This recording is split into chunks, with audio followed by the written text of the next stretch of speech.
Selamat pagi anak-anak. Saat ini kita akan kembali melakukan pembelajaran jarak jauh di materi ketiga pelajaran BJOK.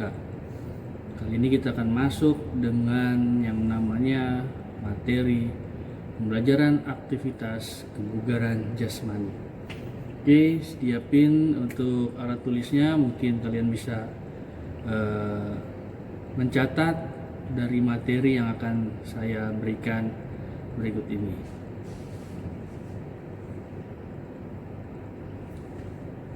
Pembelajaran aktivitas kebugaran jasmani.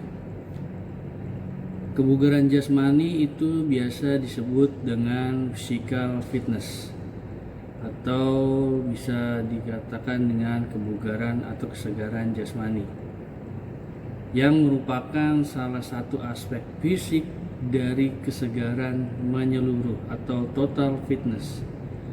Nah, kesegaran jasmani ini memberikan kesanggupan kepada seorang untuk melakukan pekerjaan produktif yang sehari-hari tanpa adanya kelelahan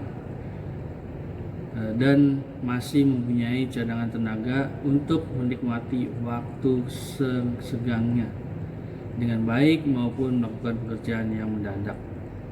Jadi kesegaran jasmani atau kebugaran jasmani ini biasanya untuk melatih daya fisik kalian sehingga pada saat pekerjaan atau aktivitas rutinitas yang berlebihan, kalian bisa menjaga stamina, menjaga energi tetap dalam keadaan stabil, ya.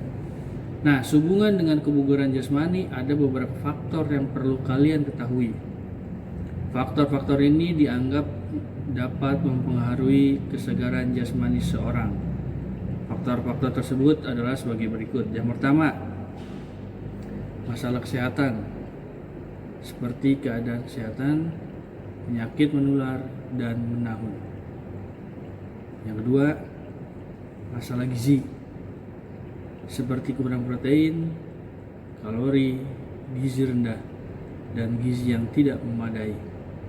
Yang ketiga, masalah latihan fisik, seperti usia mulai latihan, frekuensi latihan per minggu, intensitas latihan, dan volume latihan. Dan yang keempat adalah masalah faktor keturunan, seperti antropometri dan kelainan bawaan. Nah, seseorang dapat dikatakan memiliki kebugaran jasmani jika mempunyai ciri-ciri sebagai berikut. Yang pertama, daya tahan jantung atau peredaran darah dan paru-paru. Yang kedua, mampu adaptasi biokimia seperti jumlah enzim-enzim dalam darah dan konsentrasi asam laknat dan dalam plasma darah itu kuat. Kemudian bentuk tubuh, kekuatan otot, tenaga, ledak otot, daya tahan otot, kecepatan, kelincahan, kelentukan, kecepatan reaksi, dan koordinasi. Untuk mencapai kebugaran jasmani yang baik, peserta didik atau kalian perlu mengetahui beberapa hal berikut agar latihan yang dilakukan benar-benar bermanfaat untuk dirinya. Nah, yang pertama, jenis latihan. Jenis latihan ini disesuaikan dengan kebutuhan kalian. Namun untuk mendapatkan kesegaran fisik seutuhnya, komponen-komponen kesegaran jasmani harus dilatih secara seimbang.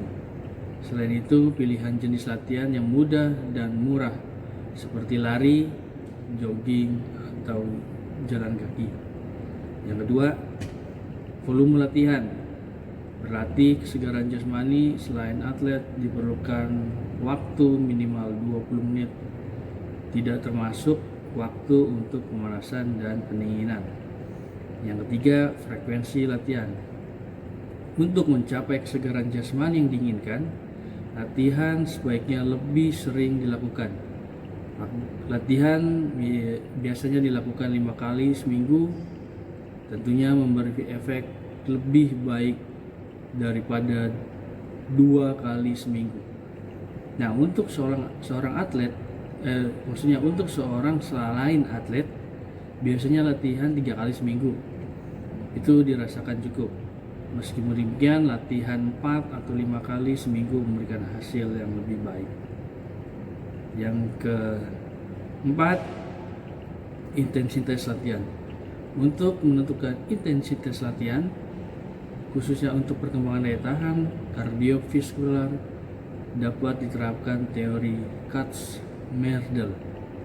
Mula-mula menghitung frekuensi denyut nadi maksimal DNM dengan rumus nanti akan saya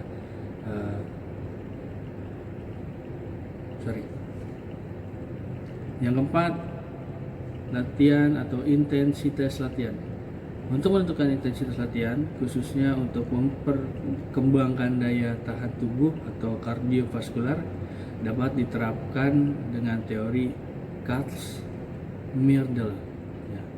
Mula-mula menghitung frekuensi denyut nadi maksimum DNM dengan rumus seperti di bawah ini.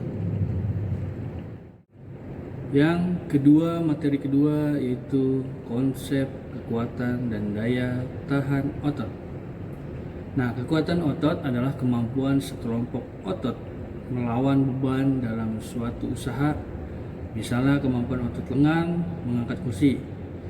Sedang daya tahan otot adalah kemampuan sekelompok otot melakukan serangkaian kerja dalam waktu lama. Misalnya kemampuan otot lengan dan tungkai untuk memindahkan kursi dari suatu tempat ke tempat yang lain dalam jangka waktu yang lama. Jadi kalau untuk kekuatan otot itu biasanya cuma angkat kursi aja. Itu kekuatan otot. Nah, kalau daya tahan otot, ya daya tahannya otot itu berarti kalian dapat melakukan mengangkat kursi dan memindahkan ke tempat yang lain. Itu daya tahan. Jadi bagaimana kalian bisa tahan kursi tersebut kemudian dipindahkan ke tempat yang lain dalam jangka waktu yang lama. Nah, ciri latihan ini untuk kekuatan otot digunakan beban berat dengan ulangan sedikit. Sedangkan untuk daya tahan otot digunakan beban ringan dengan pengulangan banyak.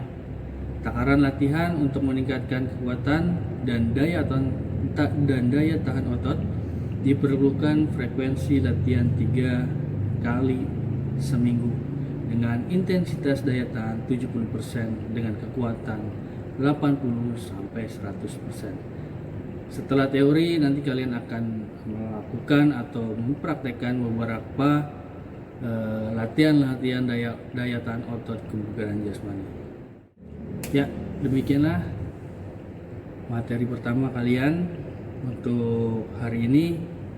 Nanti seperti biasa akan ada beberapa pertanyaan yang akan saya tanyakan kepada kalian dan kalian jawab di kertas, kemudian kalian kirimkan ke email atau ke WA saya. Terima kasih, tetap semangat, jaga kesehatan, salam olahraga.